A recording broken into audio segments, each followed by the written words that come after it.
On va maintenant revenir donc effectivement sur ce nouveau rebondissement politique cet après-midi, à savoir le renoncement de François Bayrou à être candidat à la présidentielle et son offre d'alliance avec Emmanuel Macron qui a été acceptée par le leader d'En Marche. On réécoute ce que disait tout à l'heure en direct sur BFM TV François Bayrou. La dispersion des propositions et des suffrages ne peut qu'aggraver ces périls. Parce que le risque est immense, parce que les Français sont désorientés et souvent désespérés, j'ai décidé de faire à Emmanuel Macron une offre d'alliance. Je lui dis, le danger est trop grand, il faut changer les choses et le faire d'urgence. Unissons nos forces pour y parvenir. Alors, on va revenir sur les dessous de cette alliance Bayrou-Macron qui est désormais effective, puisque Emmanuel Macron a accepté le projet d'alliance proposé par François Bayrou avec Hervé Gattegno. Bonsoir. Bonsoir. Anne Rosincher, bonsoir de l'Express. Et puis Jean Lassalle, l'ami de François Bayrou. Vous êtes toujours d'ailleurs candidat à l'élection présidentielle. Bien sûr. François Bayrou, vous-même, vous pensiez qu'il serait candidat, vous l'aviez dit publiquement, je pense que François Bayrou sera candidat. Je le pense. Qu'est-ce qui s'est passé selon vous? Je ne sais pas. En tout cas, la décision est prise. Maintenant, on sait où on en est.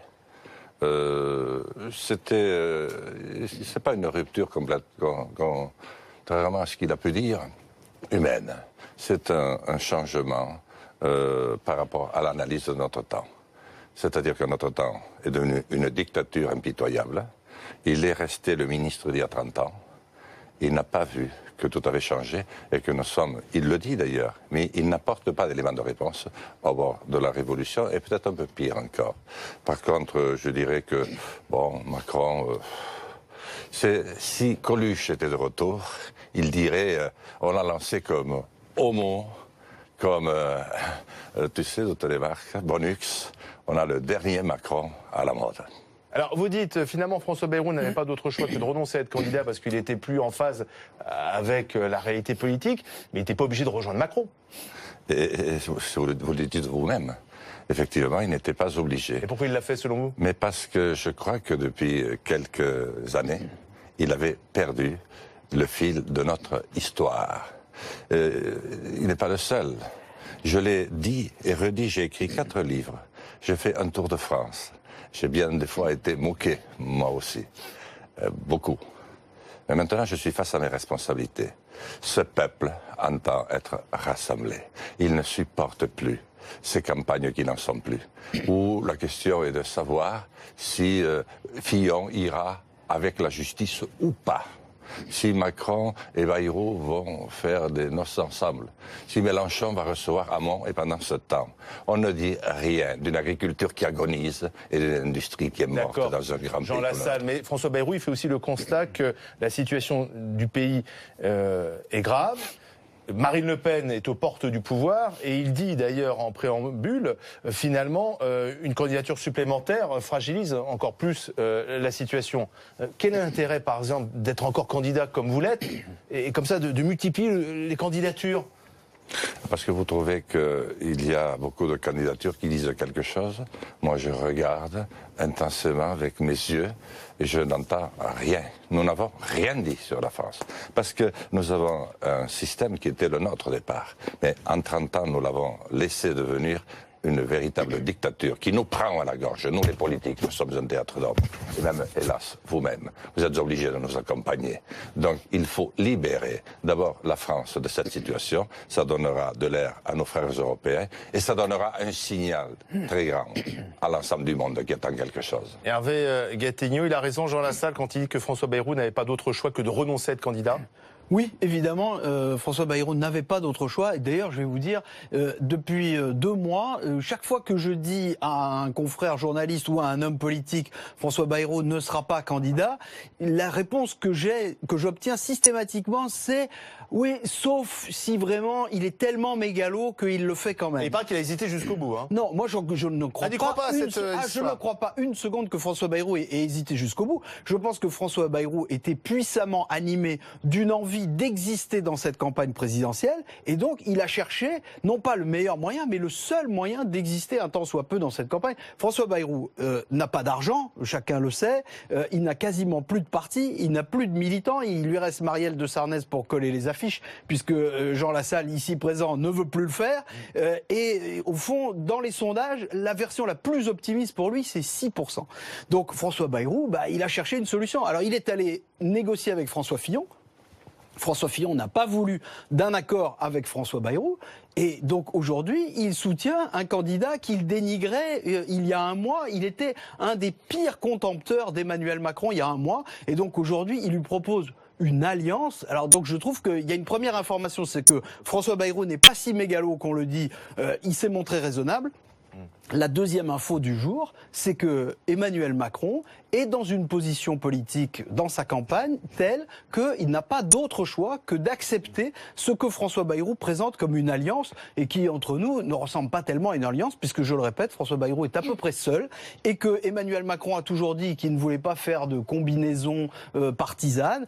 Ça ressemble quand même à un arrangement électoral un peu bizarroïde. Pendant que vous parlez, on voit les tweets très sévères de François Bayrou, les déclarations très sévères de François Bayrou il y a encore quelques semaines à l'encontre d'Emmanuel Macron. Et pourtant, Macron n'a pas hésité à accepter cette offre d'alliance. Donc il en avait besoin, semble-t-il. Bien sûr qu'il en avait besoin. Là, on voyait bien en plus que les derniers chiffres d'intention de vote montraient que François Fillon repassait devant. Après, bon, c'était des intentions de vote, mais il avait besoin. Là où je ne suis pas tout à fait d'accord avec Hervé, il faut voir si ça va être une alliance ou pas.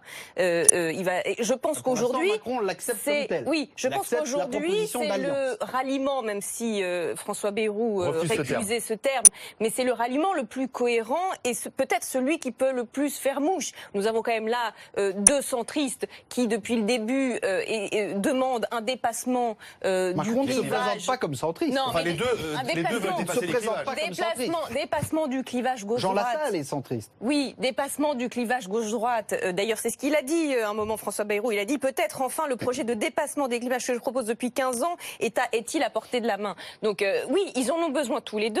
Là où Hervé a complètement raison, vous voyez, je dis une fois que je suis pas d'accord, mais après je dis quand même qu'il y a un point sur lequel il ne peut pas toujours avoir tort. C'est fatigant. Mais là où je dis qu'il a raison, c'est que oui, il y avait quelque chose qui ressemblait un petit peu à François Hollande. Quand à un moment on nous disait mais si, il va y aller quand même parce que c'est son caractère, il y croit, il est habité, il ne renoncera jamais. Et bien non, en fait, ce sont deux personnes qui se sont retrouvées empêchées entre guillemets de se présenter. François Bayrou, le meilleur scénario, c'était 6%, ce qui veut dire qu'il y avait des scénarios où il était en dessous de 5. Ce qui comptait dans les alliances, parce que c'était quand même 5 points qui étaient très disputés. Et on va peut-être revenir après à ce que ça fait pour la droite, parce que c'est une chance, à mon avis, quand même pour Emmanuel Macron, sous condition que ça se passe bien, on va dire. C'est pas incohérent. Non, sous condition que ça se passe bien, je pense que c'est une vraie chance. Politiquement, c'est pas incohérent. Non, attendez, n'oubliez pas quand même. C'est moins cohérent, je vais vous dire, que si Benoît Hamon et tout d'un coup Emmanuel Macron se mettaient d'accord. Oui, Voilà. Olivier, n'oubliez pas quand même qu'il y a quelques semaines, c'est pas si vieux que ça, je sais bien que tout s'accélère, mais on peut avoir un peu de mémoire à quelques semaines en arrière. François Bayrou soutenait Alain Juppé à la primaire de la droite. Est-ce que vous trouvez est-ce que vous trouvez beaucoup de points communs entre la candidature d'Alain Juppé, candidat des Républicains à la primaire de la droite, et la candidature d'Emmanuel Macron aujourd'hui? Économiquement, il n'y a pas de grandes différences. Vous pensez qu'Alain Juppé était donc l'incarnation du ni gauche ni droite et de la modernisation de la vie politique française? Vous choisissez les thèmes. Si vous sur les choix choisissez économiques, il n'y a pas de grande différence, excusez-moi, entre Alain Juppé, Emmanuel Macron et François Bayrou. Mais ça, c'est parce que vous connaissez le programme économique d'Emmanuel Macron. Mais pour l'instant, nous, on ne le connaît pas.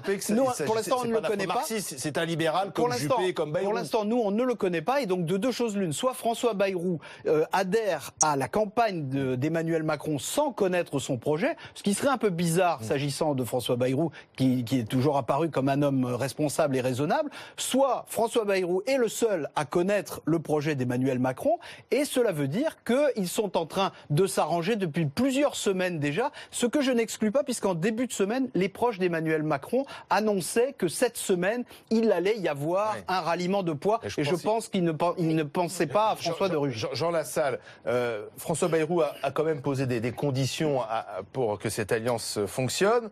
Il veut une loi de moralisation de la vie politique. Vous êtes, j'imagine, d'accord avec ça. Bien sûr. Il veut revaloriser la rémunération du travail pour les salariés et les indépendants. Et il veut l'introduction de la proportionnelle aux législatives.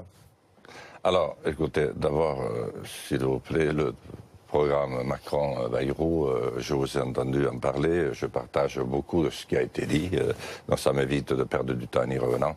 Maintenant, ce soir, je suis face à mes responsabilités. C'est-à-dire que j'ai dit un certain nombre et écrit un certain nombre de choses très lourdes sur notre pays. Je n'ai pas toujours été entendu ni écouté. Maintenant, je vais avoir la possibilité de l'être. À savoir, la question est pour moi de ce soir, devant vous, trois, de savoir si je suis à la hauteur de nos responsabilités. Un pays, et je rejoins leur diagnostic, qui est au bord de la fracture très grave. 10 millions de chômeurs. 8 millions et demi de pauvres. 10 millions de chômeurs, c'est pas le chiffre. Oui, mais moi je connais, je sais comment ça se passe, parce que les maires non plus ne tiennent pas trop à faire connaître les leurs, vous savez. Donc il y a ceux de l'État, puis il y a tous les autres. Il y a 8 millions et demi de pauvres. Plus d'industrie, plus d'agriculture, plus de formation. Et en vérité, plus de perspectives pour le grand pays que nous sommes. Et les Français en souffrent autant physiquement par la situation dans laquelle ils sont, du moins ceux qui sont dans un tel état de dénuement, que par la situation politique. Ils ne sont plus avec personne et ils ont l'impression de ne plus être rien. Vous pensez que mais c'est pas propre à la France. Mais quelle est la J'ai fait solution 15 heures. C'est quoi la solution? C'est pas le tandem, visiblement pour vous, Macron-Bayrou? Non, pas du tout. Non. C'est quoi la solution? La solution, c'est Jean Lassalle, tout seul, malgré sa volonté. Mais écoutez. Vous pensez que vous allez pouvoir gagner cette élection présidentielle? Gandhi était combien? De Gaulle était combien? Churchill était combien? Vous C'est comparez une avec question les de grands volonté. hommes du siècle. Oui, parce que maintenant, la question est là. Il y a des problématiques Et vous lourdes aurez les 500 et très lourdes. signatures, monsieur J'en ai Lassalle 480. 480 aujourd'hui 480 à ce jour, mais il m'en faut 250 de plus. Parce que nous avons décortiqué, je veux répondre volontiers à cette question, exactement les promesses de signature. Il y en a 25%, c'est-à-dire 100 qui ne sont pas valables. Et c'est ça, la joyeuseté qu'a introduit la loi pour éliminer, soi-disant, la diversité politique en France. Qu'il n'y ait que 3 ou 4 candidats du système et tout le reste dehors. Donc j'en ai 25%, 100 qui seraient invalides. Et ça va chauffer tellement dans les semaines qui viennent, si je peux me permettre entre guillemets, mais je vois que vous aussi vous le permettez parfois, que on va bien intimider 100 maires qui me soutiennent. Donc si je n'en ai pas 250 d'avance, mais là je crois que ce soir, je pose un acte où je mets tout mon cœur, mes entrailles sur la table, je leur fais confiance, je les aurai. Anne. Oui, mais non, parce que j'aimerais beaucoup insister sur ce que dit Jean Lassalle, sur une chose, c'est on parle bien sûr d'Emmanuel Macron, du ralliement de François Bayrou, etc. Néanmoins, peut-être qu'une des informations qui devrait plus nous alerter, enfin, en tout cas nous intéresser les 2 derniers jours, c'est que Marine Le Pen s'approche des 30% d'intention de vote au premier tour, ce qui est énorme, et ce qui veut dire qu'en effet, pendant que l'on parle soit stratégie, soit affaires, etc., voilà. Il y en a qui engrangent sur ce dont Monsieur Lassalle parlait à l'instant, la France des déclassés, la France des pays rurales, la France sans perspective, qui se sont exclus de l'histoire économique du pays. Et ces Français ne voteront pas Macron-Bayrou? Ah non, alors peut-être que, attention, je pense que Emmanuel Macron est vraiment le candidat du ni droite ni gauche d'en haut. Je pense que François Bayrou peut quand même lui apporter un ancrage un peu plus rural. On sait quand même que, voilà, François Bayrou, il est pas élu. C'est la carpe et le lapin. Je ne sais pas, Jean Lassalle. Mais c'est vrai que c'est peut-être ce qu'il peut lui apporter. Mais un mot pour terminer, parce que Jean Lassalle, vous connaissez beaucoup mieux que nous tous ici réunis François Bayrou depuis tellement longtemps. Ça a été compliqué pour vous ce choix pour François Bayrou de ne pas encore être candidat? Mais bien sûr, quand on le connaît comme je le connais, j'ai fait quand même 3 campagnes à ses côtés. J'ai mis, comme dans notre temps, de meilleur de moi-même pour qu'il gagne. Parce que j'ai cru passionnément à cette 3e voie, décidément introuvable pour l'instant en France. J'ai cru vraiment. J'ai vu l'obstination qui a été la sienne, la force de persévérance. Mais depuis quelques années, je savais que c'était plus ça. Le monde a basculé au cours de ces 2 derniers quinquennats. Vous pensez pas que Macron incarne cette 3e voie? Mais pas du tout. Mais pas du tout, c'est la dernière bulle à la mode. Vous savez, quand on va faire ses emplettes financières à Wall Street ou à la City devant toutes les caméras, vous savez à peu près le niveau de liberté dont vous allez bénéficier avec ou sans Bayrou. Merci Jean Lassalle, merci Hervé Gattegno et Anne Rosincher.